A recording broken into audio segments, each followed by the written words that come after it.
안녕하세요.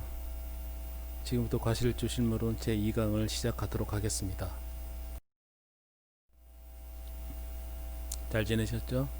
그럼 먼저 지난 강의를 한번 리뷰를 해보도록 하겠습니다. 장자가 얘기했죠? 술 취한 사람의 정신은 죽음과 삶, 논란과 두려움이 그의 가슴속에 스며들지 않으므로 완전한 상태에 있다라고 했었습니다. 술이 사람을 완전하게 만든다는 그런 뜻으로 장자가 얘기를 했었죠. 그러면 우리는 지금부터 사람을 완전한 상태로 만들어주는 그 술에 대해서 이야기를 해보도록 하겠습니다. 지난 시간에 술을 얘기하면서 효모를 얘기를 했었죠. 효모가 존재해야만이 술이 만들어지는 것이고, 효모와 술과는 뗄 수 없는 불가분의 관계예요. 효모는 뭐라고 그랬습니까? 진핵세포, 진핵생물, 유전 정보를 가지고 있는 핵이 어떤 막에 의해서 구분된 핵막을 가지고 있는 진핵세포라고 그랬습니다. 그 역사를 놓고 보면 약 진핵세포의 출현은 지구상에서의 진핵세포의 출현은 약 20억 년 전이라고 그랬어요. 진핵세포 중에서 효모는 아주 단순한 원시 진핵세포이기 때문에 발현 시기도 굉장히 빨랐을 거라고 얘기를 했었습니다. 그래서 거의 20억 년 가까이 되지 않았나라고 얘기를 했었고요. 그러면 효모의 먹이가 되는 당에 대한 부분에 대해서 우리가 또 다시 얘기를 한번 해봤었습니다. 당이 만들어지는 부분에 대해서 추론을 해봤을 때 우리가 백악기, 그러니까 1억 년을 전후로 해서 3500년을 놓고 봤을 때 그 시기를 백악기라고 하는데, 백악기 중후반에 속시식물이 나타났다고 그랬어요. 속시식물은 뭡니까? 꽃을 피워서 열매를 맺어서 다음 세대를 이어가는 게 속시식물이잖아요. 꽃이 핀다는 것은 뭐예요? 꿀을 만든다는 거, 열매를 맺는다는 겁니다. 당을 가진 과실을 만든다고 볼 수도 있겠죠. 그래서 백악기에 속시식물이 출현을 하면서 곤충의 분화도 계속 이루어집니다. 그때 그래서 꿀벌이나 말벌, 개미들이 출현하게 되고, 그 당시에부터 해서 속시식물과 꿀벌은 공생관계를 이루면서 같이 진화를 해옵니다. 지금까지도 같이 진화를 해서 같이 살고 있죠. 공생하고 있죠. 예. 그러면 어떤 종의 모양이라든지 이런 게 어떤 발효조의 형태로 있는 큰 꽃들도 있었을 것이고 아주 작은 꽃들도 있을 것이고, 그러한 것들이 비가 오고 이슬에 젖어서 희석이 되면 거기에 공기 중에 있었던 이미 존재하고 있던 효모들에 의해서 알코올 발효가 일어날 수도 있었을 것이라고 추론을 해볼 수 있다고 얘기했었어요. 우리가 지난 시간에 그 나무 두더지 얘기를 했었습니다.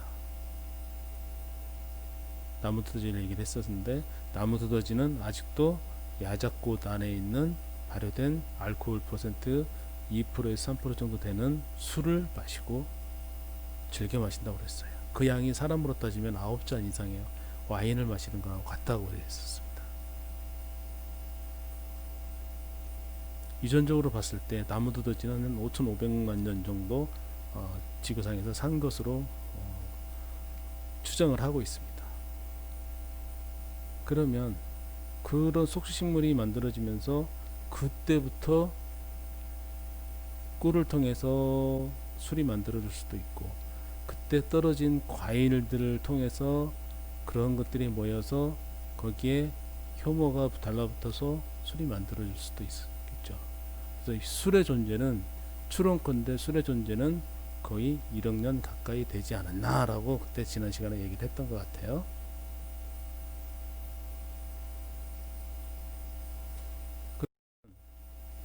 이렇게 술이 존재를 했어요. 효모가 미리 존재를 했었고 술이 존재를 했습니다. 술이 존재를 했는데 그러면은 그것을 인간이 어떻게 해서 발견을 하고 이용을 했느냐 하는 부분에 대해서는 우리가 생각을 또 해봐야겠죠. 단순하게 역사적인 사실 기록만 가지고 우리가 뭐 만년 전부터 인간이 그것을 이용을 했다라고 단정 지을 수는 없잖아요. 아니, 우리보다도 진화가 안 된 나무두더지도 그런 오랜 세월 동안 그것을 즐기면서 살고 있는데,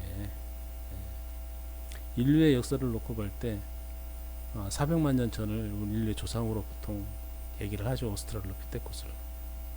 그래서 아프리카의 에디오피아에서 발견된 350만 년 전에 루시라는 화석, 여자 화석입니다. 여자 화석의 골격 구조를 보면 나무 위에서 주로 산 것 같은 다리 형태의 구조를 가지고 있고, 턱의 관절이나 이 구강의 형태를 놓고 보면 어떤 단단한 것을 먹는 그런 그 강한 구조의 형태가 아니고 과일이나 이러한 작은 곤충류들을 먹었던 그런 골격 구조를 가지고 있었습니다. 그래서 추론컨대 그 당시에 인류의 조상들은 나무 위에서 과일이나 이러한 것들을 먹고 살지 않았나라고 추론을 할 수 있겠죠. 그렇게 하다 보면 과일이나 꽃에서 통해서 그 꿀이 발효된 것을 먹을 수도 있었을 것이고, 과일이 떨어져서 익은 과일, 아주 익은 과일들은 떨어져서 이런 것들이 바로 발효가 일어나잖아요. 알코올 발효가. 그런 것들을 먹었을 수도 있겠다라고 우리가 추론을 해볼 수가 있어요. 그걸 먹고 계속 하다 보니까 배도 안 고프고 기분도 좋고 해서 계속해서 그것을, 인간은 뭡니까? 아프리카에서 기원을 해서 지구 전 대륙으로 퍼져나갔습니다. 뭔가 새로운 것을 찾고 뭔가 새로운 것을 계속 추구를 했죠. 그런 인간이 그런 것을 발견을 못했을까요? 분명히 발견을 해서 그것을 이용을 했을 거라고 봐요. 중국이나 이런 부분은 지금 우리 조상으로 추론되는 사람들은 약 7만 년에서 8만 년 전에 중국으로 와서 한반도로 넘어왔다고 얘기를 합니다. 그래서 저는 그렇게 생각을 해요. 그때 넘어오면서 단순하게, 그러니까 술을 만드는 방법, 아주 원시적인 방법이겠죠. 원시적인 방법, 아니 이용하는 방법, 아니면 술을 찾는 방법, 오히려 찾는 방법이 가까울 수도 있겠어요. 찾는 방법을 다 가지고 같이 넘어오지 않았을까. 그렇게 넘어왔을 거로 예상을 해봅니다. 그래서 실제적으로 우리가 기록적으로 살펴보기 이전에 실제적으로 우리 인간이 술을 찾아서 발견해서 이용한 역사는 더 훨씬 더 오래됐을 것이다. 우리가 상상하는 것 그 이상으로 됐을 것이라고 예측해 볼 수가 있는 거예요.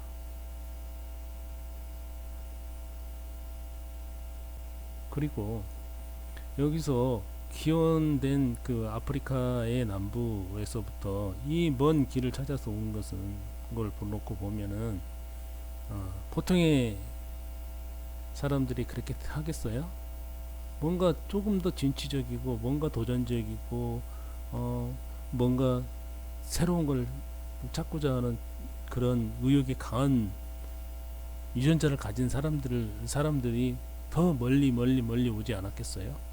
더 멀리 현실에 만족하지 않고 조금 더 나은 거 찾아서 조금 더 안전하고 좀 더 풍부한 거 찾아서 오지 않았겠어요?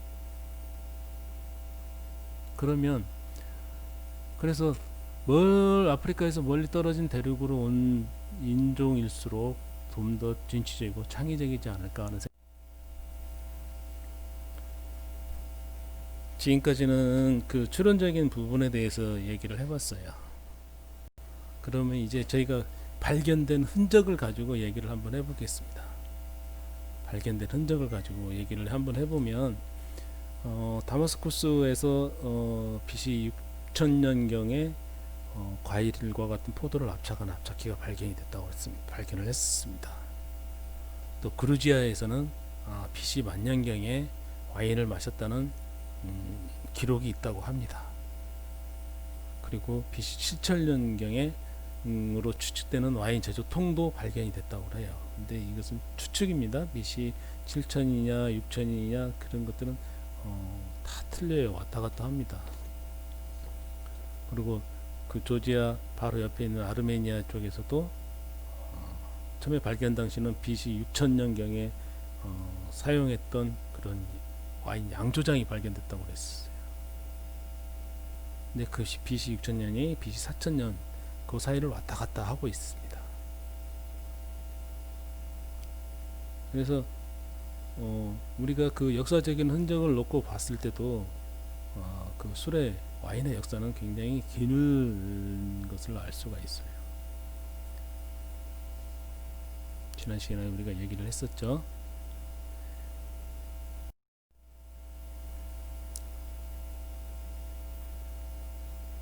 그래서 이제 그 와인의 번성기를 놓고 보면은 이집트를 빼고 얘기를 할 수가 없지 않습니까? 그래서 이집트의 벽화를 추측해서 놓고 보면 BC 3500년경에도 이미 많은 와인들을 음명하고 있었다는 사실들을 벽화를 통해서 알 수 있습니다.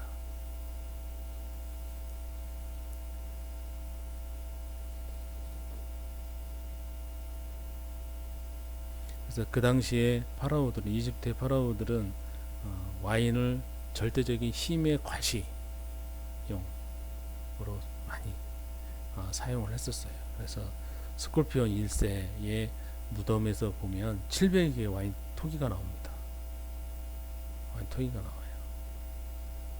그리고 투탕카멘은 유명하죠. 여러분들 잘 투탕카멘의 저주라고 해가지고 많이 들어보셨을 거예요. 투탕카멘 묘에서도 이제 투탕카멘 자체가 그뭐 10살에 왕이 됐어요. 그리고 9년 정도 있다가 죽었거든요. 그래서 아주 불운한 왕이죠. 근데 이 안에서도 36개의 술단지가 나옵니다. 그 중에서 26개의 와인 밀봉용 진흙에 이제 항아리이다 보니까 밀봉용 진흙에 제작 연도와 맞는 사람 이름이 있어요. 그중 하나를 보면 즉위 4년에 생명, 번영, 건강을 상징하는 아톤 신전에서 빚은 달콤한 와인. 양조인은 아페르 에르쇼프 이렇게 적혀 있습니다. 놓고 보면 최초의 와인 레이블이라고 할 수 있겠죠. 와인 레이블이라고 할 수 있습니다. 그 당시에 그 파라오가 죽으면 와인도 같이 저장을 하고 또 포도 씨도 같이 묻었다고 그래요.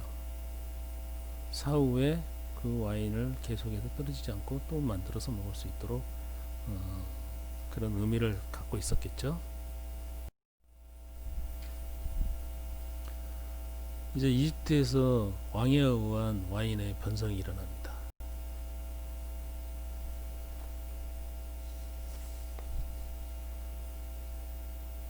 그렇죠?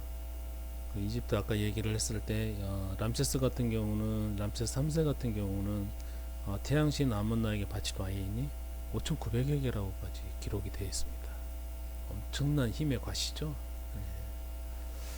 다음에 이제 그리스를 얘기를 안 할 수가 없네요. 그리스로 포도나무가 전래된 것은 한 BC 1100년 정도로 추정을 하고 있습니다. 이들도 그리스도 이제 정복을 많이 하죠. 이제 정복을 하면서 포도나무도 같이 보급을 합니다. 이제 이베리아 반도에도 BC 한 600년경에 옮겨 심었다고는 해요. 그래서 굉장히 그리스에서 와인에 대해서 또 많은 이용들을 많이 합니다. 그래서 그때 그 히포크라테스는 뭐라고 그랬냐면, 히포크라테스가 BC 한 460년에서 한 370년경에 살았던 그 의학의 아버지잖아요. 뭐라고 그랬냐면 술로 배고픔을 달랠 수 있다고 그랬어요.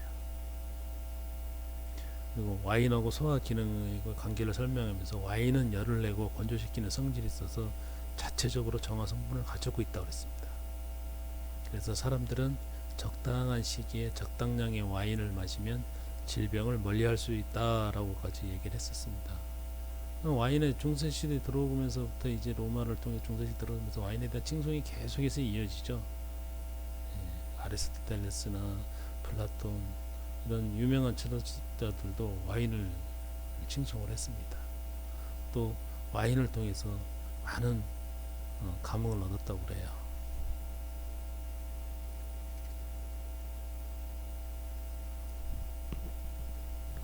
그 중에서 그리스 철학자 플루타르코스라는 사람이 있었습니다. 이 사람은 뭐라고까지 얘기를 했냐면 와인은 음료수 중에서 최고요. 약으로서는 제일 맛있는 것이요. 모든 음식 중에서 제일 달콤한 것이다. 라고 까지 얘기를 했었습니다. 방금 이제 플라톤 얘기했는데 플라톤은 뭐라고 그랬었냐면 포도주는 인간이 내린 최고의 선물이다라고 그랬어요. 더 이상의 찬사가 없죠. 더 이상의 찬사가 없습니다. 아까 장자가 얘기했던 것 그 이상의 찬사예요. 그래서 이러한 그리스의 또 양조 기술이나 이러한 부분들은 이탈리아를 통해서 로마 시대로 넘어갑니다. 그 로마의 유럽 정벌을 통해서 포도나무와 와인 양조 기술이 전달되게 됩니다. 그래서 유럽 전역에 이러한 것들이 퍼지게 되죠. 또한 이탈리아를 통해 가지고 중국에도 그 당시에 전달이 됩니다. BC 전달된 시기로는 BC 한 100여 년 전쯤에 중국에 포도가 전달이 됐다고 그래요. 그걸 가지고 이제 중국에서도 한참 지난 후에 이제 와인을 만들게 됩니다.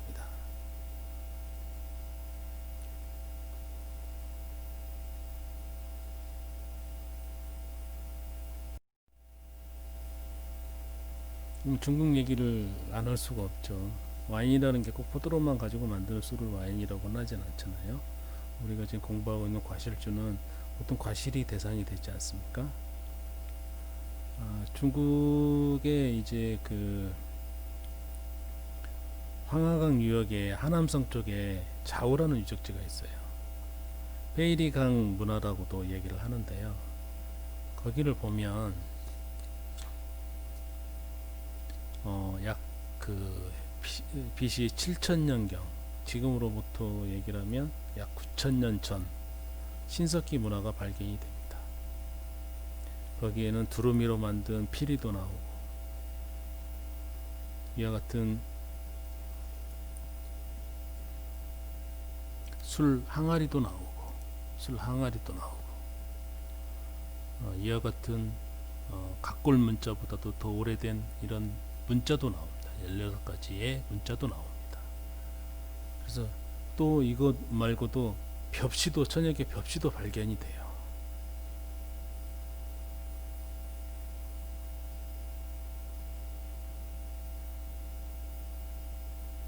천역의 벽시도 발견이 되는데 그건 그냥 그 야생하는 벽시가 아니고 재배하는 벽시. 지금 재배하는 종의 그런 벽시가 또 발견이 됩니다.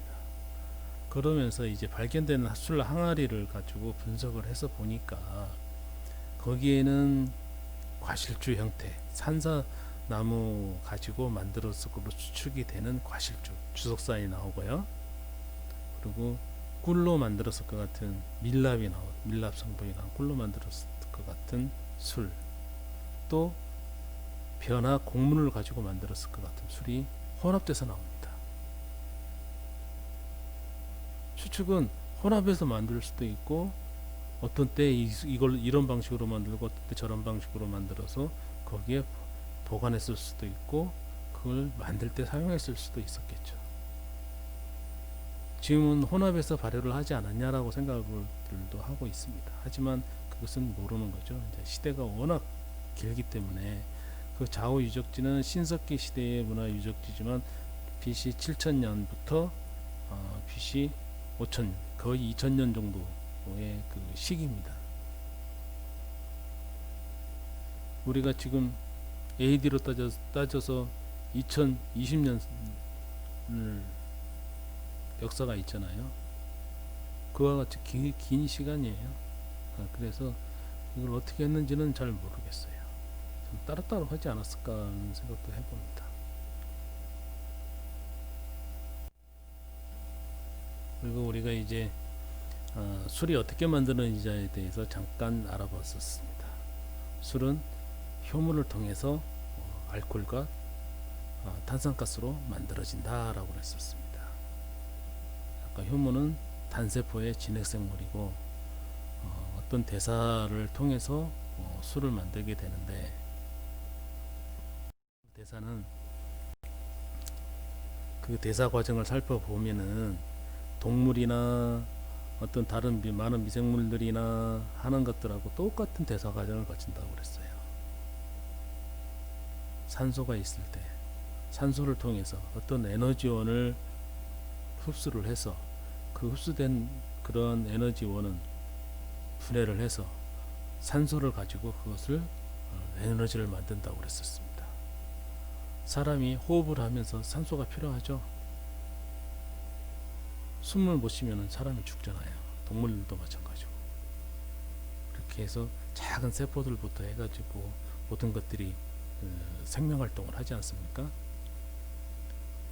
뇌에 잠깐 산소 공급 안 되면 어떻게 죽어, 뇌사도 그러잖아요. 뇌세포가 죽고 그러면 거기에 대해서 영향을 받고 어떤 장애를 가지고 그러지 않습니까? 사람이나 동물들이나 이런 것들은 그렇습니다. 식물도 마찬가지. 식물은 낮에는 햇빛이 있는 상황에서는 광합성에서 생명활동을 하죠. 햇빛이 없는 저녁이 되면 호흡을 합니다. 똑같이 호흡을 해요. 그래서 호흡을 통해서 CO2를 내뱉고 H2O를 물을 만들어냅니다. 따뜻한 공기가 습속에서 따뜻한 공기가 차가운 것에 닿아가지고 맺혀지는 그런 물들이 아니고 호흡을 통해서 만들어진 물이라고 볼 수 있어요.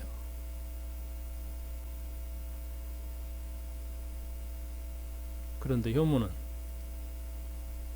똑같이 호흡을 해요. 사람하고 똑같이 호흡을 해서 에너지를 만들어요. 근데 특이한 것은 효모는 산소가 없을 때도 살 수가 있어요. 사람이나 동물들은 다 죽는데, 물론 산소가 있는 데서 못 사는 것들, 미생물들도 있어요. 또 산소가 없는 상황에서만 에너지 활동을 하는 미생물도 있어요. 젖산균이나 이런 것들이요. 그리고 체내나 어떤 동물이나 이런 그 몸속에서 사는 여러 가지 미생물들을 혐기적인 상태, 산소가 없는 상태에서만 살 수 있는 것들도 있습니다. 네, 하지만 효모는 산소가 있는 데서도 에너지 활동을 해요. 이 젖산균 같은 경우는 실제적인 에너지 활동은 산소가 있을 때는 안 합니다. 죽지는 않지만 실제적인 에너지 활동은 젖산균은 산소가 없을 때만 젖산 발효를 해서 에너지를 얻어서 살아나가요. 효모는 산소가 없으면 에너지 활동을 발효를 통해서 해요. 그렇게 해서 에탄올을 만들고 CO2를 방출을 해요. 근데 효율적이지는 못해요. 포도당 한 분자 가지고, 포도당 하나 가지고 산소가 있을 때는 최종 36개의 ATP를 만들어요. 그런데 산소가 없을 때는 발효를 통해서 2개의 ATP밖에 못 만들어요. 굉장히 비효율적이죠. 네, 비효율적이에요. 그래서 산소가 없을 때는 그냥 근근히 살아가는 거예요. 근근히. 효모가 알코올을 좋아할까요? 효모도 그렇게 알코올을 좋아하지 않아요. 알코올을 좋아하는 것은 초산균이죠. 알코올을 산화시켜서 초산을 만드는 초산균들이죠. 효모는 알코올을 그렇게 좋아하지 않습니다. 생활 환경 때문에 어쩔 수 없이 산소가 없을 때 알코올을 만드는 거죠. 보세요. 우리가 여름에 효모는 발효를 하면서 이렇게 하면서 단순하게 저렇게 뿐이 아니고 열도 내죠. 열을 냅니다. 그러다 보면 왕성한 발효 활동을 하다 보면 열이 확 올라가요. 높은 열은 효모 자체한테 쇼크를 줍니다. 그걸 히시약이라 하죠. 히시약을 딱 받으면 발효가 싹 스톱돼요. 이제 걔를 어느 정도 발효가 된 상태에서 발효가 딱 스톱이 돼버리면 괴를 살리려고 하면 다른 효모를 집어넣어봐야 살지 못해요. 거기에서 쭉 적응이 된 길들여진 애들 이외에는 살지를 못해. 그래서 걔를 그 상태에서 바로 살릴 수는 없어요.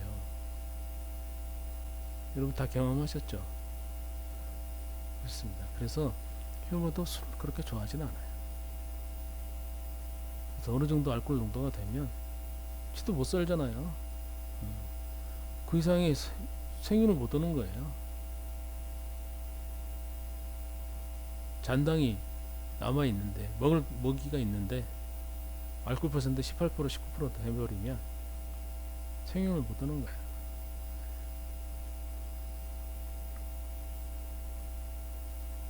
이런 얘기를 했었습니다. 지난 시간에. 이게 효모의 형태죠. 그러면 싫어하는 알코올을 계속해서 만들어낸 상태하고, 그래서 작은 에너지만 걸 가지고 다음 세대를 생각을 못 한다고 그랬었죠. 그래서 얘도 아주 정상적인 컨디션일 때는 한 24개까지의 다음 세대를 만들어낼 수 있다고 그랬었잖아요. 다음 세대를 만들려면 에너지가 필요해. 힘이 있어야지. 힘이 있어야지 에너지. 모든 생물들은 다 마찬가지잖아요. 특히 동물 같은 경우 적자 생존은 굉장히 강하잖아요. 희민자만이 다음 세대를 만들어내고 자기들끼리 경쟁해서까지도 그러고. 근데 얘들은 자기들끼리 경쟁이 필요 없어요. 스스로가 만들어내기 때문에. 그래서 얘들은 필요한 건 호흡이 필요한 거예요. 많은 에너지를 내기 위한 호흡이 필요해. 그래서 우리가 효모수를 늘려주고 하고자 했을 때는 에어레이션 통해서 산소를 공급을 해주죠. 교반을 통해서. 교반이나 이러한 부분들은 결국은 산소를 공급해주는 하나의 그런 과정입니다. 주머 잡고 올 때는 계속해서 더 많은 산소 주입을 해주잖아요. 산소 주입을 해줘야 이게 술 만들지 않고 계속 에너지 해가지고 넘치는 힘 가지고 다음 세대를 계속 만들어내는 거예요. 다음 세대를. 그러라고 합니다. 그래서 산소가 있을 때의 활동을 호흡이라고 하고, 산소가 없을 때의 술을 만드는 과정을 발효라고 보통 우리가 알코올 발효라고 얘기를 합니다. 이런 효모가 단순하게 알코올만 만드느냐, 그건 또 아니라고 그랬죠. 아주 다른 성분들도 주로 알코올을 만들지만, 만들어내는 것은 주로 알코올이지만 다른 성분들도 만든다고 그랬습니다. 고분자의 고급 알코올도 만들고, 방향성 성분을 가진 것들도 만들고, 아미노산도 만들고, 지방산도 만들고, 산도 만들고 해서 몸 밖으로 배출을 합니다. 몸 밖으로 계속 가지고 있을 수가 없어서 가죽을 배출을 합니다. 외부로. 그래서 우리가 술을 만드는 것은 단순하게 알코올만을 만드는 게 아니잖아요. 처음에는 알코올 섭취가 목적이었을지 모르지만 조금은 나한테 맞는 술, 조금은 좋은 술, 조금은 맛있는 술, 조금은 향기로운 술을 만들고자 하잖아요. 원료 자체에서 가지고 만들어진 향들도 있어요. 하지만 더 깊은 풍미를 주고 하는 데서는 발효 과정에서 만들어지는 거거든요. 발효 과정에서 만들어지는 거예요. 그 역할을 많이 하는 게 이제 효모입니다. 그래서 내가 사용하고자 하는 효모의 특성을 더 좀 자세하게 알 필요가 있는 겁니다. 그래서 얘는 어떤 상황일 때는 어떤 성분을 많이 만들어내고, 어떤 상황일 때는 성깔이 있어서 그냥 지 맘대로 그냥 산만 만들어내고, 어떤 때는 아주 고급스러운 깊은 풍미를 나타내는 향들도 만들고 한다는 것을 갖다가 파악을 해야 돼요. 우리가 파악을 해줘야 합니다. 그런 부분들을. 그러면은 여러 가지 실험과 데이터를 가지고 분석을 해야겠죠. 이놈을 몇 도시에서 20도씨에서는 어떻게 했고, 20도씨 아니면 온도를 달리했을 때는 어떻게 되고, 또 당원의 양에 따라서 어떻게 변하고, 셀 수에 따라서, 효모 수에 따라서, 효모 농도에 따라서 어떻게 하고, 저것도 영향을 받아요. 사람하고 똑같습니다. 사람하고 똑같아요. 자기들한테도 영향을 받아요. 경쟁을 합니다. 근데 그런 부분들을 갖다가 우리가 이제 좀 살펴보고, 그런 부분도 알고 술을 만들면 더 잘 만들 수 있겠죠. 이게 술을 평가하는 데서 잘 만들고 못 만들고는 없죠. 부패되지만 않고 그런 알코올 발효를 통해서 얻어내면은 술이에요. 사람이 먹고 그것이 탈나지 않은 상태로 만들어진다면, 그럼 잘 만드는 건 뭐냐? 내가 어떤 술을 만들고자 했을 때 만들어지는 술이 만드는 사람 입장에서는 내가 만들고자 하는 술이 만들어졌을 때가 잘 만들어지는 거겠죠.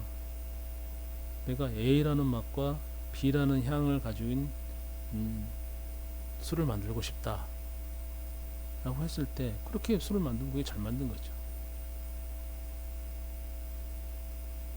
장사꾼 입장에서는 잘 팔리는 것이 잘 만드는 거고, 마시는 사람의 입장에서는 나한테 잘 맞는, 내 입맛에 맞는 것이 잘 만들어진 술이고, 그러지 않겠어요? 입장에 따라서 잘 만드는 술이 다 다르겠죠.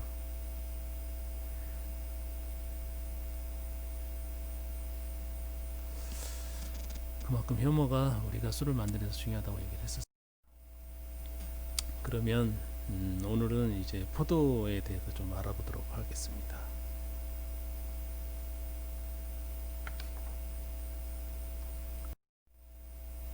포도는 식물이죠. 관속 식물계고 관속 식물군입니다.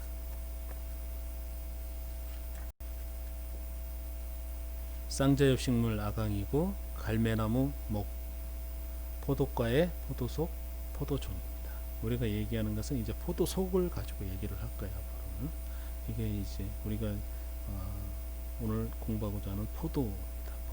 포도 열매, 포도나무의 형태는 이렇게 돼 있죠. 포도나무의 형태는 이렇게 돼 있습니다. 이게 이제 2년생 가지예요. 2년생 가지, 케인 2년생 가지. 전년도에 이런 포도가 열었던 가지예요. 그래서 포도가 연 것을 결과, 과일을 맺었던 가지라고 보고, 결과는 이제 새로운 결과는 이게 1년생 가지, 스퍼 1년생 가지입니다. 얘가 이제 새로운 새 가지고, 올해 여기서 결과를 할 거예요. 결과를. 그래서 여기에서 이렇게 싹이 나고 잎이 나고 이런 꽃이 피죠. 그래서 이게 이제 포도로 이렇게 성장을 합니다. 이게 이제 원줄기고요. 이게 몸통이죠. 포도나무 몸통. 포도는 이렇게 생겼습니다.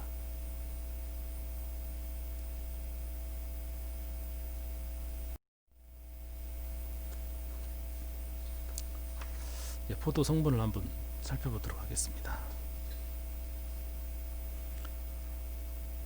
일반적으로 포도는 아까 앞에서 본 것처럼 송이 형태로 되어 있죠. 송이 형태로. 그래서 포도송이는 포도 가지하고 포도 열매로 이루어져 있습니다. 그 안에 가지가 잡고 있죠. 잡고 있고. 그래서 포도송이의 골격, 그 뼈대를 형성을 합니다. 가지가.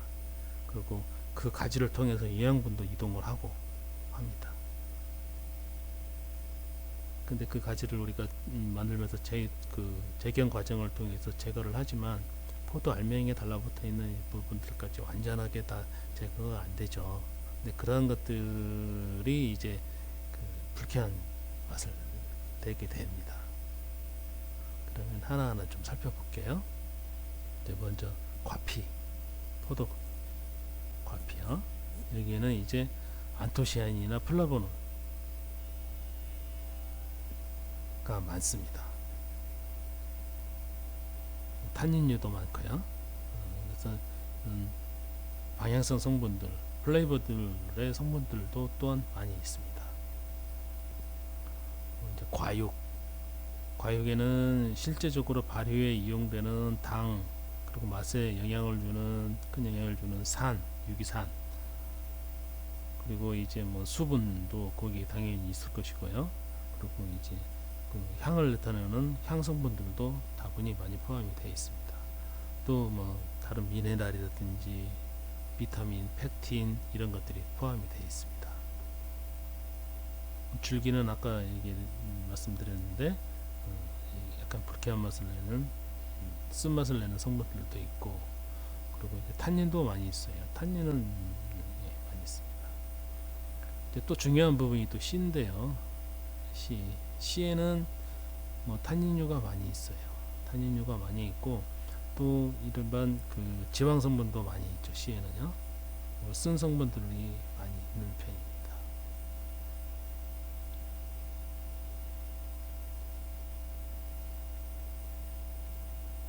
그래서 대부분의 포도에서 그 범위를 차지하는 것들은 과육이 뭐 대부분 차지하죠. 대부분 차지하고 이제 과피가 좀 차지하고 이제 그 씨앗이 차지를 하게 되는데, 물론 이 과육도 굉장히 중요합니다.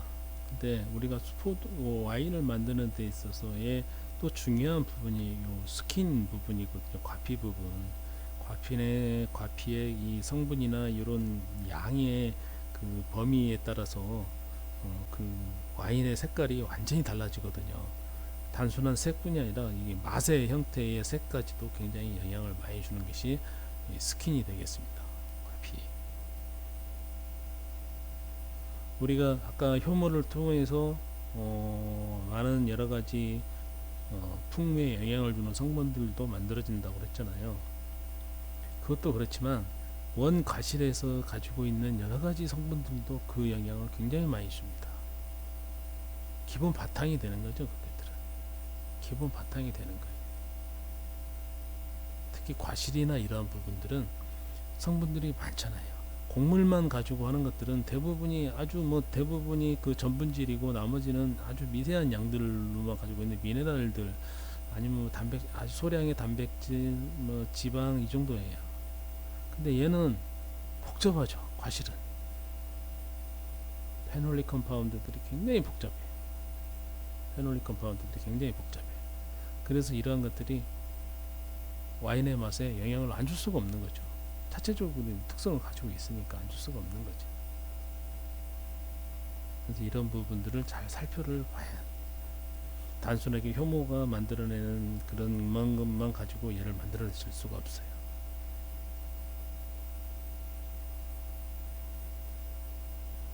이런 페놀릭 컴파운드들 자체들이 많기 때문에 이들 때문에 숙성도 필요한 것이고, 숙성이 되면서 오묘하게 또 변하는 부분들이 또 생겨나는 겁니다.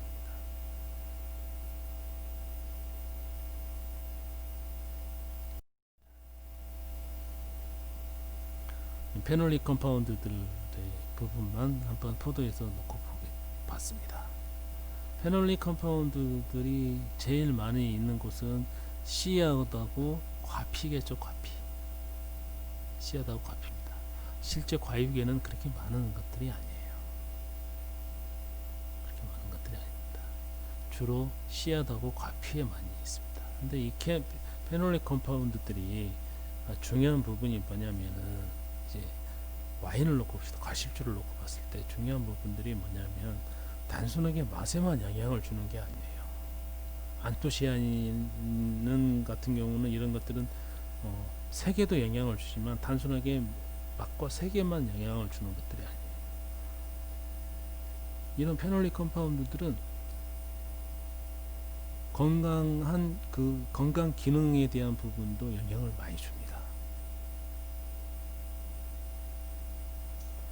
케르세틴, 레스베라톨 이런 것들 다, 이런 페놀릭 컴파운드는 항산화 효과라든지 카테킨, 에피카테킨 이런 것들은 다 페놀릭 컴파운드 자체가 항산화 효과라든지 이런 부분들이 항염증, 항알러지 이런 것들, 항균 이런 생리적 활성을 갖고 있어요. 와인이 아직까지 전 세계적으로 각광받고 이렇게 아까 히포크라테스도 얘기했다고 그랬잖아요.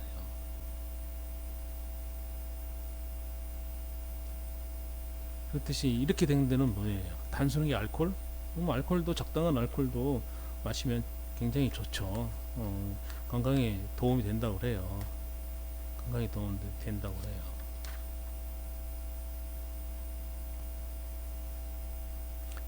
히포크라테스가 얘기했던 뭐 소화기능 관계를 설명하면서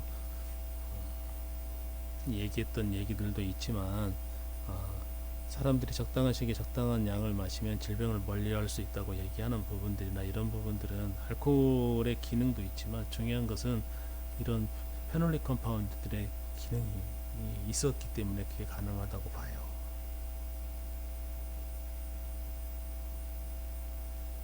그리스 철학자 하나는 약으로서는 제일 맛이 있는 것이라고 했다고 그랬었죠.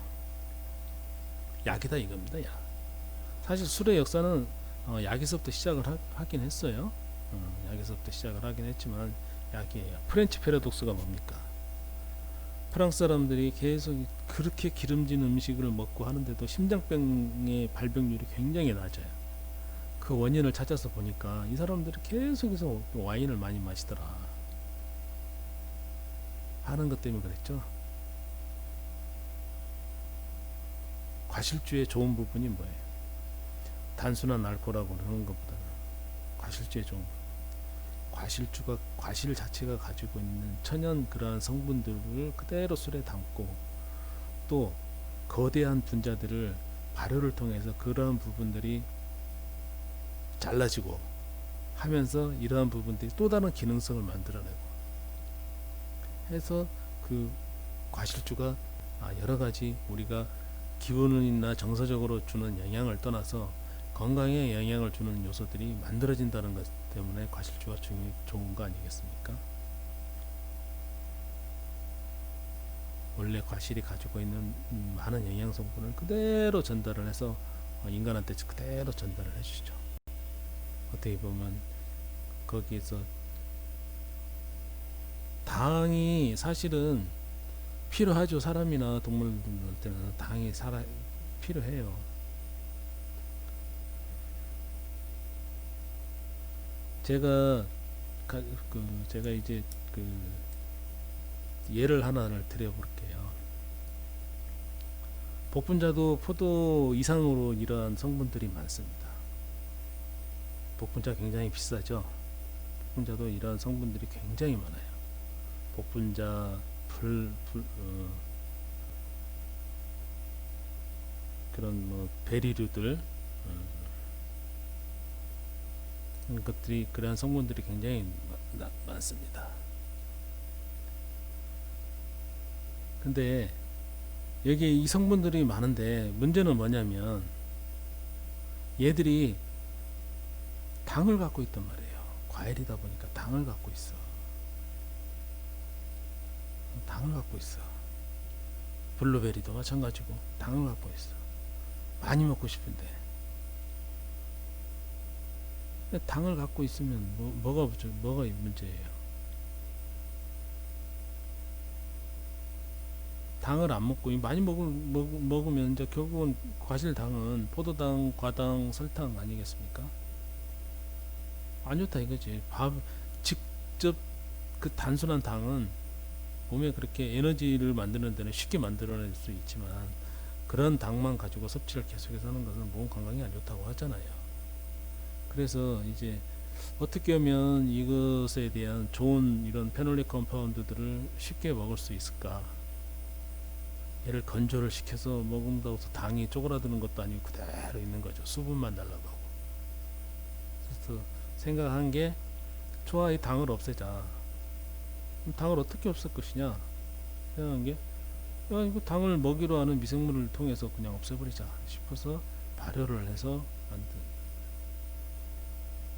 얘를 발효를 해가지고 그래서 그걸 특허를 낸 적이 있었어요. 발효를 통해서 당을 없앤 거죠. 그래서 이런 이제 와인류들은 알코올의 어느 정도의 적정한 기능과 이 과실 자체가 가지고 있는 여러 가지 유효한 성분들이 만나서 잘 쓰면 대단한 신의 선물, 많은 유명한 시인들, 유명한 철학자들, 의학자들이 얘기했던 신의 선물이 될 것이고, 과하게 쓰면 안 좋겠죠? 네, 안 좋을 거예요.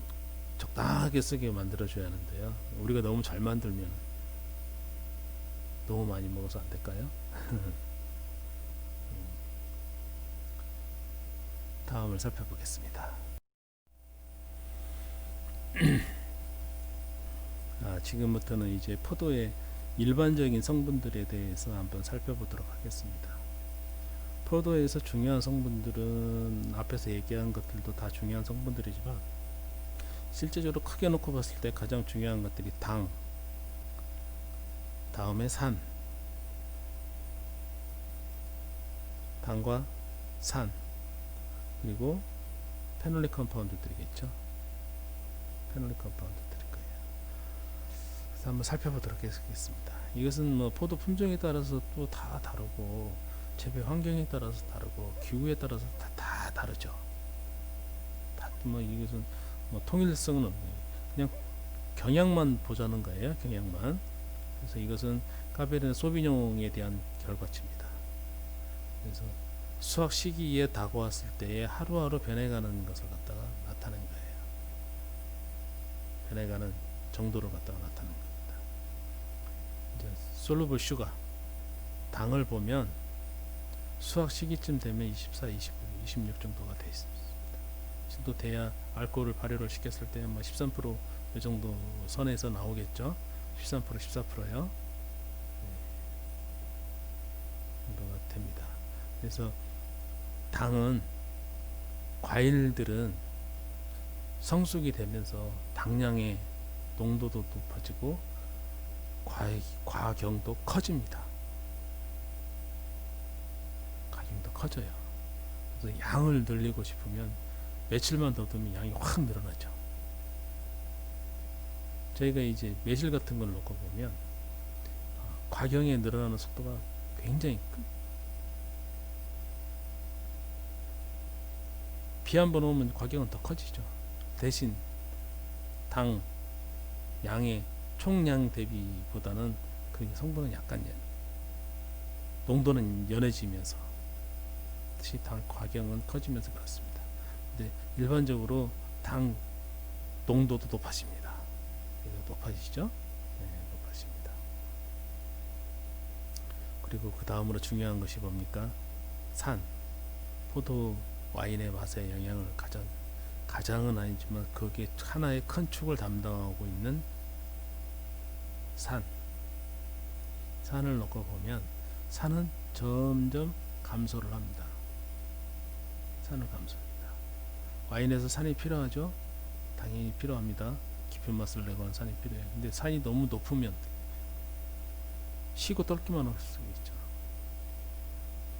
시는 신맛을 갖다가 좀 더 맛있는 맛으로 변화를 시켜주기 위해서 말로락틱 퍼멘테이션도 하고 그러죠.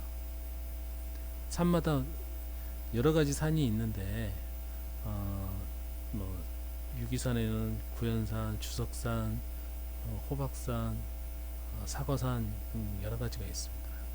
각각의 맛들이 다 틀리죠. 이런 부분들을 갖다가 맛있는 맛으로 변화시켜주는 과정들이 또 발효하면서 있죠. 또 산은 또 효모 자체가 또 생성하는 산도 있고, 근데 이제 과실주에서는 과실에서 오는 산이 대부분을 차지하기 때문에 굉장히 중요합니다. 적당한 산으로 가는 정도가 중요하겠죠. 수확 시기에 영향을 주는 부분이고요. 있습니다.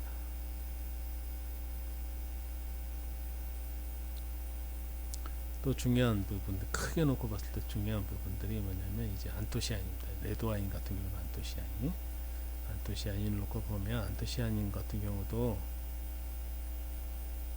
안토시아닌을 놓고 보면 점점 늘어나요. 안토시아닌.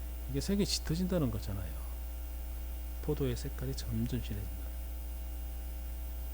점점 진해.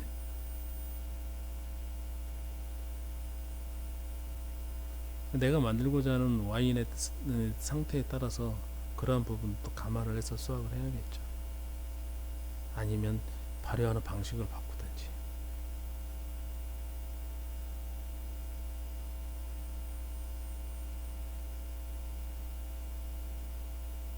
그래서 와인을 진하게 발효를 하기 위해서, 와인 색을 진하고 농도 있게 만들기 위해서 하는 발효 방식 중에 하나는 일반적인 레드와인 방식으로 발효를 하다가 이게 발효가 되면서 탄산가스가 만들어지면서 이렇게 뜨잖아요. 과일, 그 과피나 이런 부분들 분리가 되면서 뜨지요. 뜬 것을 딱 모읍니다. 그것만 어느 저 바로 중간에, 나머지는 그대로 발효를 시키고 그것만 모아가지고 모아놓은 것끼리만 다시 발효를 시켜요. 그래서 약간 끈적한 걸쭉한 와인을 만드는 경우도 있어요. 그래서 안토시아닌 함량은 갈수록 늘어난다는 거. 그리고 이제 맛에 또 영향을 많이 주는 탄닌입니다. 페놀릭 컴파운드 중에 대표적인 탄닌. 자, 놓고 봅시다. 보면 우리가 과일들을 놓고 보면 시고 떫고 그러죠. 시고 떫고 그래요. 왜 과일이 왜 만들어졌어요?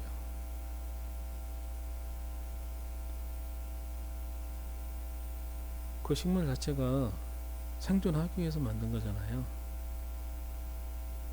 내 다음 세대를 만들기 위해서 과일이 만들어졌잖아요. 자기 종족 번식을 위해서 만들어졌잖아요. 그래서 종족 번식을 위해서는 얘가 어느 정도 커야 됩니다. 어느 정도 크게 되면 얘가 살기 좋은 자리에다 가져다 줄 매개체를 찾게 되죠. 그 매개체를 찾기 위한 수단이 달콤한 맛이었을 거예요. 좋은 향이다. 달콤한 맛. 그걸 통해서 동물이나 이런 것들이 먹고 배설 아니면 버렸을 때 좋은 땅에서 또 싹이 트고 다음 세대를 이어가기 위한 거죠. 근데 얘가 다음 세대로 가기 전까지 아직 크질 않았어. 씨가 연걸질 않았어. 얘 가봤자 땅에 뿌려봤자 얘는 씨가 연걸지 않은 씨에서 얘는 어떻게 싹을 틔우고 살아갈 수가 없어. 그럼 어떻게 해야겠어요? 얘를 보호를 해야겠죠. 나무는 알고 있어. 그래서 얘를 보호를 해. 보호하는 방법으로 뭐가 있습니까? 독성물질, 함부로 독성물질 만들었다가 없어질 수도 있는, 식물마다 독성물질 가지고 있는 것도 있긴 있죠. 근데 얘는 신맛과 떫은 맛으로 스스로의 이세를 보호를 하는 거죠. 일반적으로. 그래서 이제 막 열매를 맺은 것들은 시고 떫고 쓰고 그러죠. 시고 떫고 쓰라.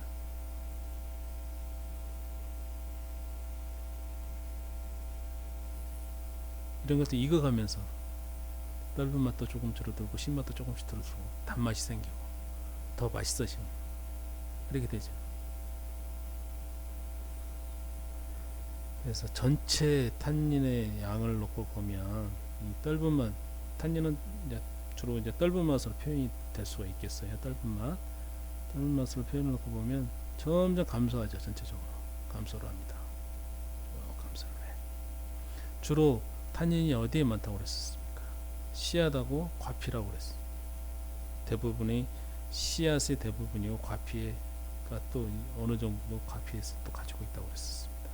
그럼 이제 씨앗하고 과피를 놓고 구분해서 보면 씨앗 같은 경우는 점점 많이 줄어요. 엄청 줄어버려요. 과피는 거기서 거의 조금 늘어나기는 합니다. 과피에서는. 근데 거의 큰 변화가 아니죠. 큰 변화는 아닙니다. 큰 양의 변화는 아니고 대부분 이제 C에서 변화입니다. 시야 쪽에서 변화. 근데 전체적인 양으로 놓고 봐서는 탄닌 양만 가지고 떫다고 할 수는 없어요. 탄닌류 자체가 모든 것이 다 떫은 것만은 아니고 그것도 그 탄닌에 따라 또 다르기 때문에 전체적인 약으로 놓고 봐서는 갈수록 줄어든다. 일반적으로 신맛도 줄어들고 단맛은 늘어난다 하는 것을 우리가 알 수 있었습니다. 일반적인 보통의 과실들의 형태죠. 달아야 이 단맛에 대한 향이 있죠. 단향이 있죠. 단향으로서 다른 것을 유혹을 해야 하니까 벌을 유혹할 수도 있고, 포도나 이런 단 과실의 주변에는 하얗게 효모들이 달라붙어 있죠. 야생 효모들이 달라붙어 있어요. 유혹에 성공한 거죠. 자, 그럼 이제 포도를 조금은 이제 이용의 방향에 따라서 한번 구분해 보겠습니다.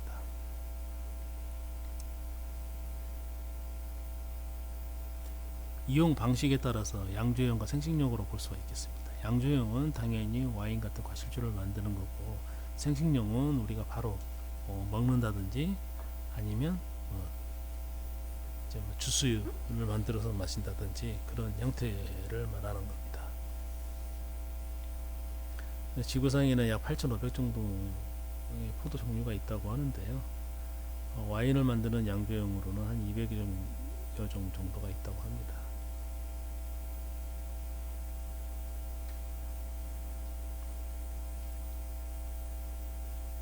와인을 만들 때는 대부분이 양조형 포도를 만들죠. 보통 우리가 말하는 양조형 포도로. 이제 우리나라 같은 경우는 약간의 이제 자연 환경이나 이런 부분에 영향을 받아서 우리가 일반적으로 먹는 생식용 포도를 가지고도 와인을 만들죠. 시작은 그렇게들 했었어요. 그러면 한번 양조형 포도와 어떤 특성들이 있는지를 한번 보도록 하겠습니다. 양조형 포도는 식용 포도에 비해서 알맹이가 작고 촘촘하고 껍질이 두껍습니다. 껍질에 중요한 부분이 있다고 그랬죠. 맛에 영향을 주는 부분, 색깔에 영향을 주는 부분들이 껍질에 다 모여 있어요. 실제적인 당이, 알코올에 대한 부분은 당은 과육 부분에 다 있고, 그래서 이게 다 촘촘합니다. 촘촘해.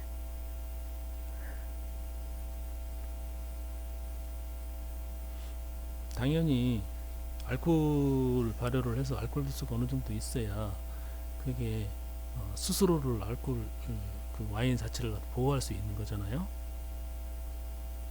옛날에 우리가 살균에 대한 부분을 몰랐어요. 술이 어떻게 만들어지는지 모르는데 뭔 살균을 했겠어요? 효모의 역사는, 지구상의 역사는 20억 년이 됐다고 얘기를 했는데, 실제 걔가 하는 역할에 대해서 한 것은 150년밖에 안 됐다고 했잖아요. 효모가 술을 만든다는 것을 안 것은 150년밖에 안 됐어요. 그래서 만들어 놓고 보면 어떤 때는 술이 되고, 어떤 때는 식초가 되고, 어떤 때는 썩고 부패하고, 썩고 부패한다는 건 다른 미생물들이 살아가지고 알코올을 만들지 못하고 다른 미생물을 썩어서 관능적으로나 그런 병리적인 부분으로 인간한테 해를 주는 상태를 말하는 거죠. 그렇게 됐습니다.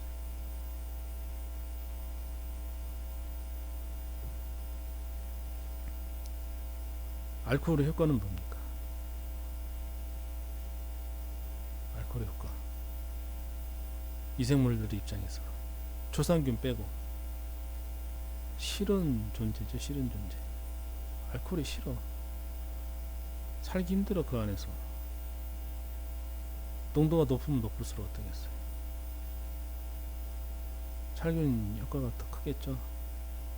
그러려면 그 와인의 풍미를 유지하면서 오랫동안 두고 그것을 음미를 하려면 어떻게 해요? 와인의 도수가 어느 정도 있어야 됩니다. 그러려면 당 농도가 알코올로 전환되는 당의 농도가 어느 정도는 높아야지 양주형으로 갈 수가 있는 거죠. 또 아까 산도 굉장히 중요한 와인의 맛에 영향을 준다고 그랬죠.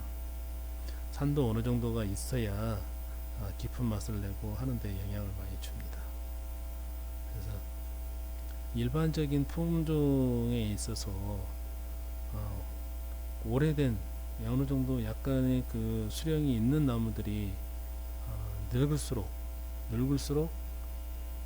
산도가 아주 뭐 엄청 큰 변화를 주면서 그렇게 변화되는 건 아니지만 산도가 높은 포도를 만들어냅니다. 실제적으로 수확량은 줄어들죠. 나이가 들수록 고목일수록 수확량은 줄어듭니다. 스페인이나 이런 데 가보면 막 60년 70년 된 나무들이 많아요. 옛날 방식대로 해가지고 그 포도 그 수영 관리도 옛날 고블렛 방식으로 그냥 강목 하나 뚝 세워진 것처럼 고목 하나 세워진 것처럼 된 방식으로 많이 이렇게 하는 경우도 있어요. 수확량이 굉장히 적죠. 적어. 새로 뽑고 뭐하고 하면은 이제 돈도 들어가고 뭐하고 하니까는 귀찮고 하니까는 그냥 그렇게 합니다. 수확하기도 편하고 그런 것들은 커가지고 지나가면서 트랙터 같은 걸로 퉁퉁 쳐갖고 떨어뜨려서 수확을 해가지고 그냥 아주 저가격의 와인들을 많이 만들죠. 또 일부러 고급 와인을 만드는데 수령 뭐 30년 이상 50년 이상 된 것 가지고 또 하기도 합니다.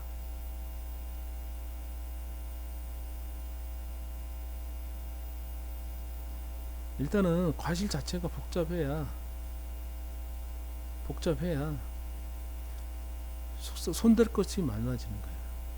잘라내고 깎아내고 하는 것이 많아요. 보통의 와인이냐? 보통의 와인을 얘기하는 겁니다. 아주 초고급의 와인 같은 경우는 또 다르죠. 아주 깔끔합니다. 아주 깔끔해요.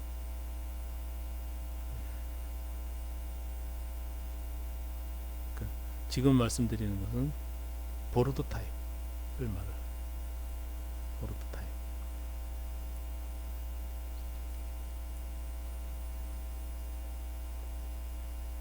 그래서 복잡한 맛을 낸다. 또 양조형 포도는 생식용보다는 맛이 더 좋지만 껍질이 두껍고 씨가 잘 빠지지 않아서 생식용으로는 불편하다. 또 말씀드릴 수가 있습니다.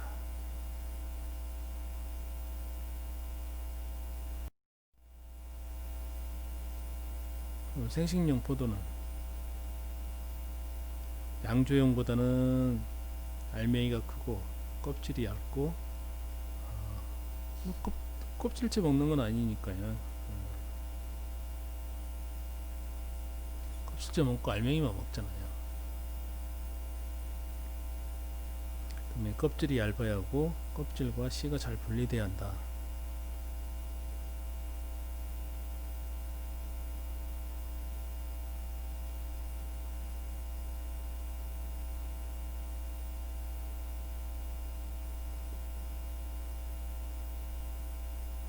또 씨를 뱉어내고 원래는 잘 분리가 되죠. 씨를 뱉어내야 하니까 씨를 씹어서 먹지는 대부분이 아니고 다 뱉어내잖아요. 그래서 또 과육의 그것이 먹은 것처럼 좀 풍부한 맛을 갖추고 있도록 좀 씹히는 맛도 좀 있어야 생식용으로 좋겠죠. 물론 뭐 껍질째 먹는 요즘 뭐 블랙 사파이어드나 이런 것들도 있어요. 껍질째 먹고 신맛도 없고 그냥 달달한 맛에 하지만 뭐 아주 고당도는 아니죠. 달달한 맛에 약간 특이한 식감을 가지고 있는 그런 것들도 있지만 일반적인 생식용 포도를 얘기할 때는 그렇게 우리가 보통 봅니다. 캠벨이나 이런 거 보면 그죠? 당도도 너무 높지는 않고 적당한 15브릭스, 18브릭스 이 정도. 18브릭스를 많이 거기까지 키우려고들 하죠. 너무 달아도 그러고. 그래서 적당한 수분도 있어야 하고 하기 때문에 이 정도 과실 정도가 좋습니다. 보통의 그래도 다른 과실에 비해서는 굉장히 달잖아요. 굉장히 단편에 들어갑니다. 포도는 보통 뭐 10브릭스 하면 12브릭스 이 정도 되잖아요. 다른 과실들을 보면 12브릭스. 얘는 뭐 15, 18 보통의 17, 8브릭스 정도 되니까 생식용으로 나오는 것들.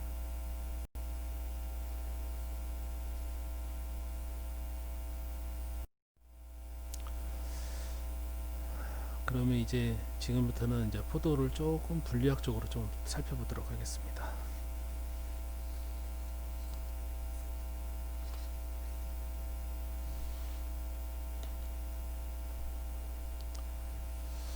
이제 포도의 그 와인용 포도들을 놓고 보면 우리가 실질적으로 보면은 이제 그 생식용 포도보다는 관심 있는 게 와인용 포도잖아요. 와인용 포도, 주스용 포도나 이런 것보다는 와인을 만드는 데에 적합한 포도나 좀 거기 있지 않습니까?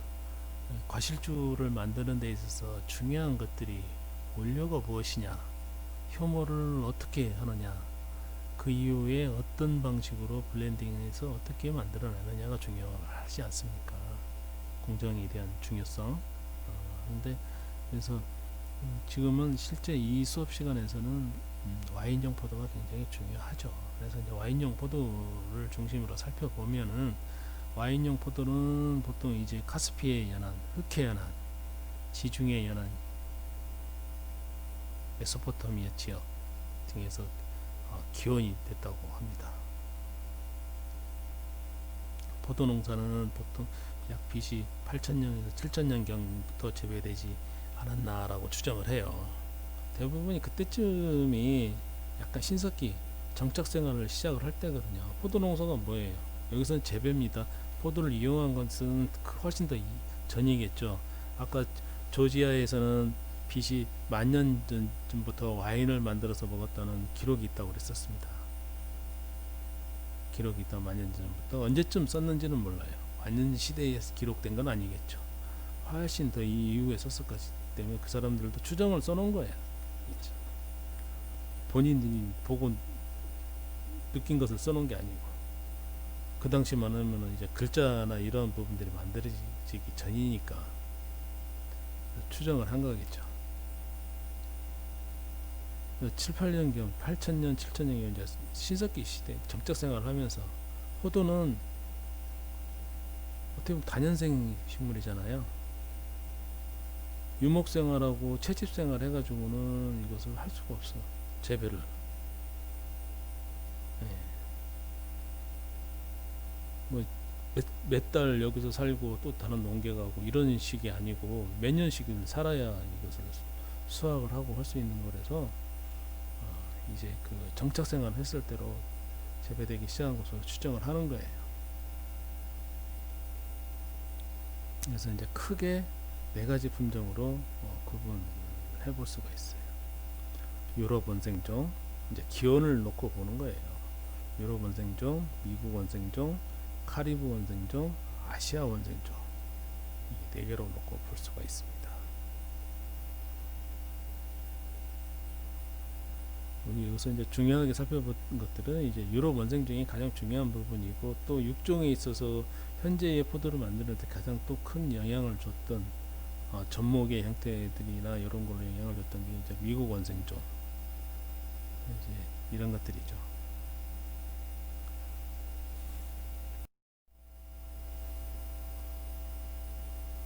딱 흑해에 붙어 있죠. 흑해에 이렇게 붙어 있습니다.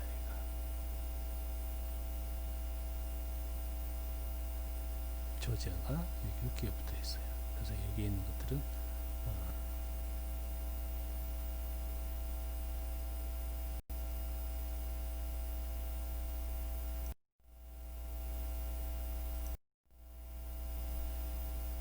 다음은 이제 옥시덴탈리스 서양권입니다. 그러니까 실제 기원이나 한 부분들은 훨씬 더 전에 유럽에 들어가고 했지만 이러한 것들이 다시 또 기원은 그렇게 더 전달된 것들이 다시 그 안에서 또 분화되고 하면서 이렇게 만들어진 거라고 생각을 하시면 돼요. 분류를 하기 위해서 이렇게 편하게 분류를 하기 위해서 분류를 해 놓은 거예요. 그래서 이제 프랑스나 이탈리아, 스페인, 네덜란드 등에서 기원을 한 것으로 하고 어떤 한 품종만을 얘기하는 거기 때문에 여러 나라가 기원이 될 수 있는 거죠. 또 그래서 비교적 생장기가 작고 내한성도 어느 정도는 가지고 있어요. 어느 정도의 내한성. 유럽에서 버틸 수 있는 정도의 내한성을 가지고 있고 또 수확량이 많고 결과율이 굉장히 좋아요. 지금의 우리가 양조용으로 쓰는 것들이 많이 이익이 들어가죠. 서양군에. 그래서 양조용과 생식용으로 다 적합합니다. 여기는 이제 대표적인 게 피노누아, 까베르네 소비뇽 등이죠. 두 가지 얘기하면 다 거의 된 거 아니겠어요?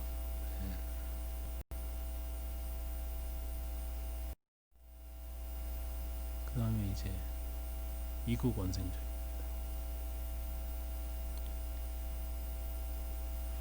중남미나 북미 대륙 같은 경우는 포도독 식물들이 굉장히 많아요. 뭐 그쪽의 원주민들이나 이런 것들은 그 전부터 쭉 살아왔지만 예전에 그 아프리카에서 인류가 기원이 돼서 한 15,000년 정도에 그쪽으로 넘어간 것으로 추정을 하고 있어요. 그래서 살고 있었죠. 근데 실제적으로 많은 사람들이 그렇게까지 거기에서 살고 있었지는 않죠. 원주민들이 많은 문명을 뭐 마야 문명이나 아즈텍 문명 여러 가지를 문명도 만들어내고 했지만은 이쪽 뭐 유럽이나 이런 데보다는 좀 덜 늦게 어떤 부분들이 일어났죠. 그래서 포도 속 식물들이 굉장히 많아요. 또 약 90여 종 정도가 자생을 하고 근데 특징이 뭐냐면 내병충성이나 내한성, 토양 적응성이 굉장히 뛰어납니다. 그래서 불량한 환경 적응성 형질을 가진 포도종이 많습니다. 그래서 육종에 많이 이용이 돼요. 참 아이러니하죠. 아이러니해.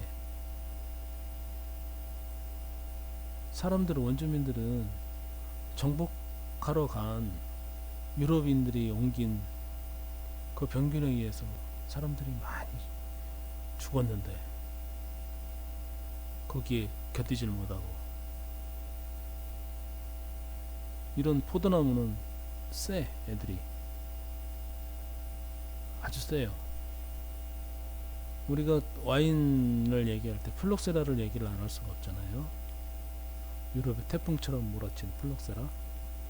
그래서 이제 와인 산업이 전 세계적으로 뻗어나갈 수 있는 또 하나의 계기가 되기도 했어요. 남미나 이런 쪽으로 또 많이 확장되는 계기가 되긴 했습니다만은 이 필록세라의 내성을 가진 원래 필록세라는 미국에서 넘어온 거잖아요. 유럽에 한번 딱 들어오면서 이제 난리가 터진 거지. 이런 필록세라 내성을 가진 종이 많습니다. 미국 원생 중에는. 그래서 육종에 많은 공헌을 했습니다. 접목을 통해서 또 많이 이용을 했었고요. 머스카디니아 아속의 포도도 미주 대륙이 원산지이기도 하고요. 이제 그 특징을 보면 과립이나 과방이 아주 작아요. 산미는 높고 내병성이나 내한성이 아주 강합니다. 그리고 그래서 고온 다습하고 겨울이 기온이 낮은 지역이 아주 적당합니다. 그래서 우리나라 같은 경우에 많이 재배되죠. 우리나라, 일본 이런 데 많이 재배가 돼요. 그래서 우리나라에서 재배되고 있는 품종 대부분이 미국종이거나 아니면 미국종과 유럽종 교잡종들이 대부분입니다. 그래서 미국종은 잎이 많이 두꺼워요. 절간은 짧고 덩굴손이 연속성으로 되어 있어서 미국종 특유의 향이 그 폭스향이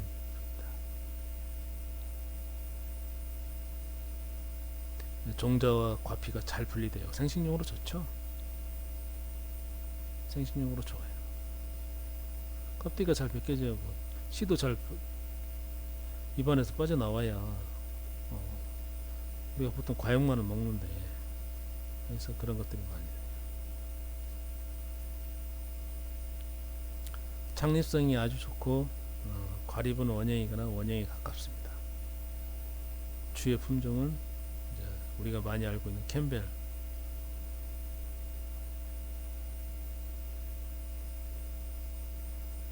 주로 이제 주스용이나 생식용으로 많이 씁니다. 콩고드 품종이나 이사벨라, 캠벨 등이 있습니다. 이제 육종을 통해서 이제 다른 와인 용도로 사용하는 것들도 많이 있죠. 네. 아시아 원생종.